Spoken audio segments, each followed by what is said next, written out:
북한이 최근 연일 무력 시위를 벌이고 한국을 주적으로 규정하는 등 한반도 긴장 수위를 높이고 나서자 외신들도 북한이 실제 도발에 나설 가능성에 대해 주목하고 있습니다. 미국 미들베리 국제연구소의 로버트 칼린 연구원과 시그프리드 해커 교수는 최근 북한 전문 매체 38노스 기고문에서 한반도 상황이 1950년 6월 초반 이후 그 어느 때보다 더 위험하다며 1950년에 할아버지가 그랬듯 전쟁을 하겠다는 전략적 결정을 했다고 생각한다고 밝혔습니다. 일상적인 도발 수준을 넘어선 신호라는 주장입니다. 하지만 북한이 전쟁보다는 핵보유국 지위를 미국에 인정받고 싶어하는 것이라고 분석한 전문가들도 여전히 적지 않습니다. 박원곤 이화여대 북한학과 교수는 북한은 자멸하겠다고 결심하지 않는 한 전쟁을 시작하지 않을 것이라고 뉴욕타임스에 밝혔습니다. 빅터차 전략국제문제연구소 한국석좌도 북한이 전면전까지 가지 않으면서도 군사적 긴장을 고조시킬 수 있는 여러 단계가 있다고 분석했습니다.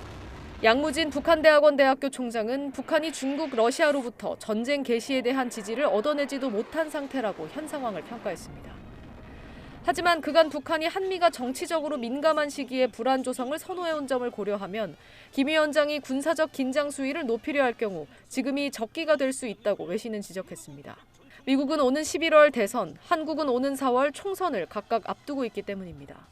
미 싱크탱크 애틀랜틱 카운슬은 지난해 11월 보고서에서 북한이 전면 핵전쟁에서 생존하지 못한다는 점은 인지하고 있지만 향후 한미동맹에 도전하기 위해 제한된 방식의 핵무기 사용 방법을 찾아낼 가능성이 있다고 예상했습니다. 한미가 북한에 대해 눈에는 눈, 이에는 이식의 압박 중심으로 대응하는 것이 위험 가능성을 키운다는 관측도 나왔습니다. SBS 김민정입니다.